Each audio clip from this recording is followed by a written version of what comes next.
How do you know that God is your God? Like, how do you know that the God who can do anything, the God who can do any miracle, the God who can be anywhere, any place, multiple places at the same time, the God who can overcome any enemy, the God who can get anywhere that he needs to be, the God who can provide anything that needs to be provided for you and your family, how do you know that that God is your God? The same way David did. Because that's what he promised to be. And that's what he has proven to be.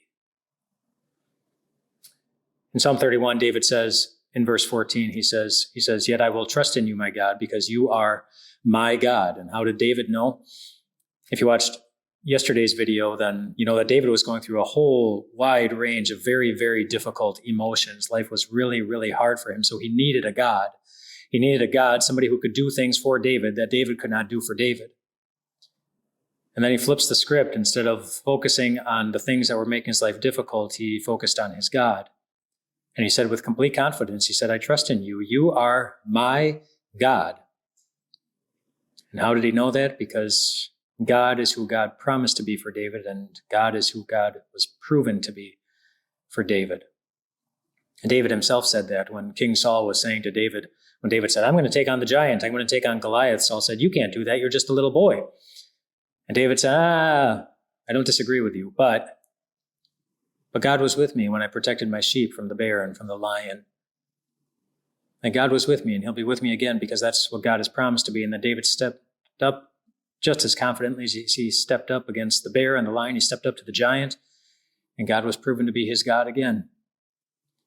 But this is in a sense how God has always operated. Back in the Garden of Eden, even after Adam and Eve sinned, after they took every good thing that God gave them and they threw it away in just one moment of sinful temptation by giving into that, God came to them and said, "What have you done?" And they tried to hide from him.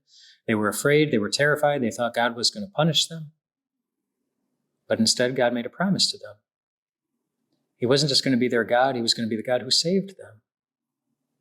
That's what he promised to be. And then fast forward to the cross, when we see the seed of the woman that was promised back in the book of Genesis. We see God fulfilling that promise. He was proven to be the one who saves them. When Moses led the Israelites, God promised that he would be with him. "I am the Lord your God. I will go with you. I will fight for you."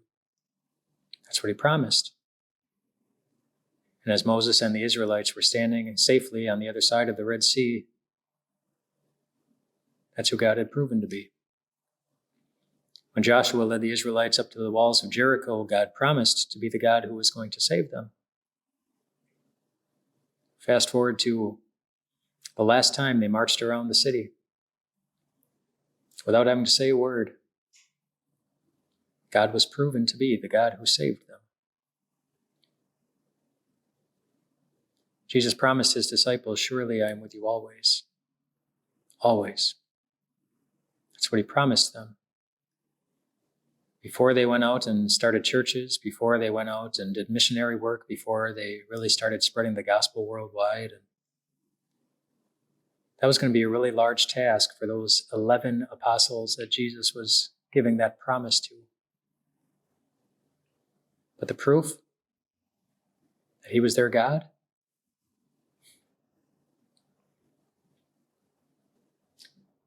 It's me and you.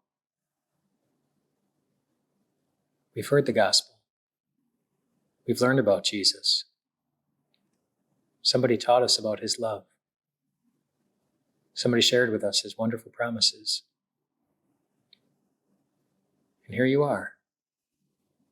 Here we are together, finding rest in it. Jesus has proven to be a God who was with them. And he is with you too.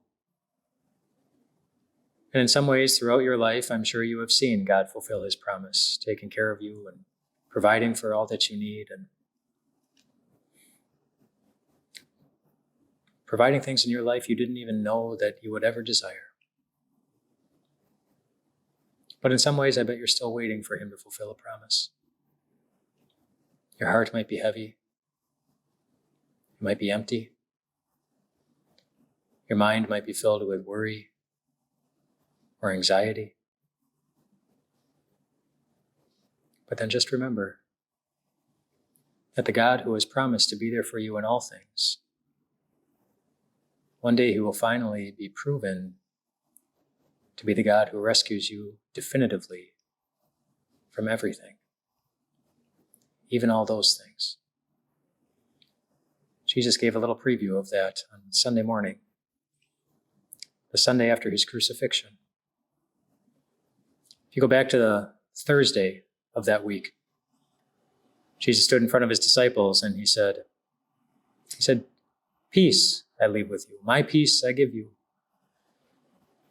And then later that night, Jesus was arrested. And then overnight, he was convicted wrongfully. And the next day, he was put on a cross and killed. Then the disciples got scared.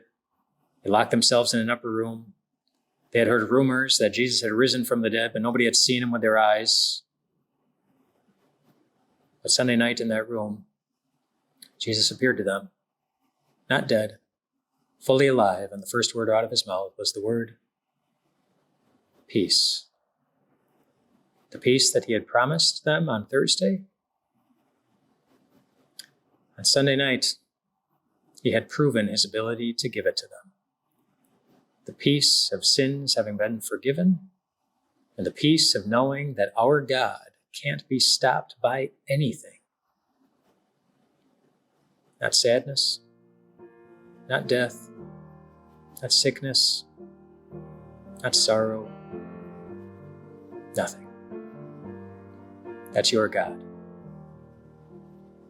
That's your God. He promised to be your God. And he has already proven that he always will be. Rest well tonight, my friends.